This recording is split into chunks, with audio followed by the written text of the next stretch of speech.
கோவை உடையாம்பாளையம் பாரத மாதா நற்பணி அறக்கட்டளையின் சார்பில் இந்திய தேசத்தின் 76வது குடியரசு தின விழா உடையாம்பாளையம் பாரத மாதா திடலில் நடைபெற்றது.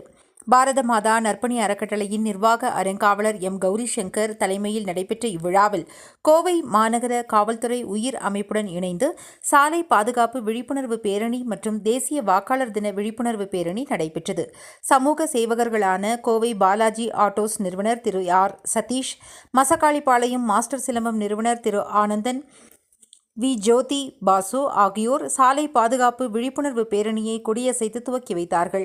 பேரணியானது பாரத மாதா திடலில் ஆரம்பித்து உடையாம்பாளையம், சௌரிபாளையம் பகுதி முழுக்க வலம் வந்து கோவை மாநகர் காவல்துறை உயிர் அமைப்பு செய்து வரும் மிக சிறந்த சாலை பாதுகாப்பு விழிப்புணர்வு குறித்தும், சாலை விதிமுறைகளை அனைவரும் பின்பற்ற வேண்டிய அவசியம் குறித்தும், தேசிய வாக்காளர் தினத்தை முன்னிட்டு 18 வயது நிரம்பிய அனைத்து வாக்காளர் பெருங்குடி மக்களும் அனைவரும் தவறாமல் வாக்களித்து ஜனநாயக கடமையாற்ற வேண்டியதன் அவசியம் குறித்தும் சிறப்பான விழிப்புணர்வு பொதுமக்கள் மத்தியில் ஏற்படுத்தப்பட்டது. பாரத மாதா நற்பணி அறக்கட்டளையின் நிர்வாகிகளுடன் பள்ளி மாணவ மாணவிகள் மற்றும் பொதுமக்கள் உள்ளிட்ட 400க்கும் மேற்பட்ட நல்லிதயங்கள் கலந்து கொண்ட இந்த பேரணியில் மாஸ்டர் சிலம்பம், மாணவர்களின் சிலம்ப விளையாட்டு, கலை நிகழ்ச்சிகளோடு நடைபெற்ற சாலை பாதுகாப்பு விழிப்புணர்வு பேரணி பார்வையாளர்களை வெகுவாக கவர்ந்ததுடன் அனைவரின் மனதிலும் சாலை பாதுகாப்பின் அவசியம் குறித்தும், வாக்களிப்பதன் அவசியம் குறித்தும் நிரந்தரமாக பதிய வைக்கப்பட்டது.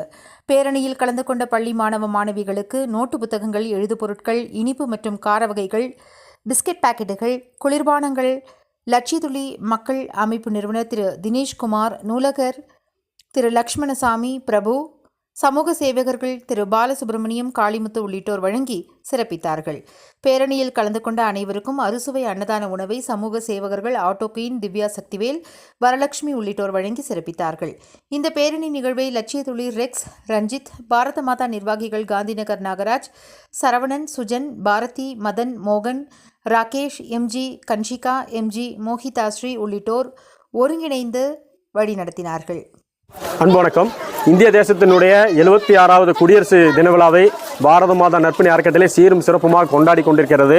இந்த வேளையிலே குழந்தைகளுக்கெல்லாம் ஒரு எழுது பொருட்கள், கல்வி உபகரணங்கள், மதிய அன்னதான உணவோடு இந்த தேசத்தின் எழுச்சியை கொண்டாடும் வேளையில், அதாவது சாலை பாதுகாப்பு விழிப்புணர்வு மாதம் என்று இன்று கொண்டாடி கொண்டிருக்க வேளையில் கோவை மாநகர காவல்துறை உயிர் அமைப்போடு இணைந்து நாங்களும் இந்த சாலை பாதுகாப்பு விழிப்புணர்வு பேரணியை நடத்தியதில் பெருமிதம் கொள்கிறோம். இந்த தமிழ்நாட்டில் கோவை என்றுமே ஒரு சிறப்பான நகரம். அதில் கோவை மாநகர காவல்துறையாகட்டும், உயிர் அமைப்பாகட்டும், அந்த ஒரு அமைப்பை ஏற்படுத்தி குழந்தைகள் முதல் பெரியவர்கள் வரை அனைவரும் சாலை பாதுகாப்பை கடைபிடிக்க வேண்டும் என்று சொல்லி பள்ளிகளிலும் கல்லூரிகளிலும் பல்வேறு வகையான விழிப்புணர்வு ஏற்படுத்தி கடந்த 2024ஆம் ஆண்டு 2023 காட்டிலும் சாலை விபத்துக்கள் மிக குறைவாக நிறைய உயிரிழப்புகளை ஏற்பட தடுத்த பாக்கியம் அந்த கோவை மாநகர காவல்துறைக்கும் உயிர் அமைப்புக்கும் இந்த நேரத்தில் நெஞ்சார்ந்த நன்றியை தெரிவித்துக் கொள்கிறோம். அவர்களோடு இந்த பாரத மாதா பயணிப்பது என்பது மிகப்பெரிய பாக்கியம்.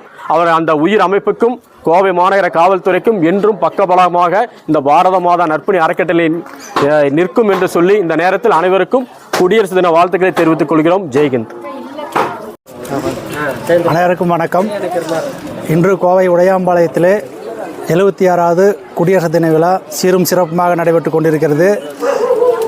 இன்றைய தினத்து காலகட்டத்திலே குழந்தைகளுக்கு தேசப்பற்றை விதிக்கும் வகையில் பாரத மாதா நற்பணி அறக்கட்டளையானது சிறப்பான முறையிலே பாரத தேசிய கொடியை ஏற்றி குழந்தைகளுக்கு எழுது பொருட்கள், கல்வி உபகரணங்கள், இனிப்பு வழங்கி மற்றும் சாலை பாதுகாப்பு விழிப்புணர்வு பேரணி நடத்தியிருக்கிறார்கள். அதுபோக விளையாட்டை குழந்தைகளிடம் ஊக்குவிக்க வேண்டும் என்ற கருத்துக்களை பரப்பி சிலம்ப விளையாட்டை குழந்தைகள் முன்னாடி அரங்கேற்றி காட்டியிருக்கிறார்கள். எனது மனமார்ந்த நன்றியை பாரத மாதா நற்பணி அறக்கட்டளைக்கு தெரிவித்துக் கொள்கிறேன். நன்றி, வணக்கம். ஒரு பேரணி சிறப்பான விதத்தில் நடைபெற்றது. பொதுமக்களிடத்தில் குழந்தைகளை வைத்து மிக சிறப்பான ஒரு விழிப்புணர்வு ஏற்படுத்தப்பட்டது. இந்த விழிப்புணர்வு பேரணியை சிறப்பாக நடத்திய பாரத மாதா அறக்கட்டளைக்கு மனப்பூர்வமான நன்றிகளும் வாழ்த்துக்களும். தொடர்ந்து இவர்கள் செய்து வருகின்ற அனைத்து பணிகளும் மிக சிறப்பான விதத்திலும், சமத்துவத்தை வழிப்படுத்தும் விதத்திலும், இளைஞர்களை ஊக்கப்படுத்தும் விதத்திலும் இருக்கிறது. இவர்களுடைய பணி மிக சிறப்பாக செயல்படுவதற்கு மனநிறைவான வாழ்த்துக்களோடு இறைவனை வேண்டிக் கொள்கிறோம்.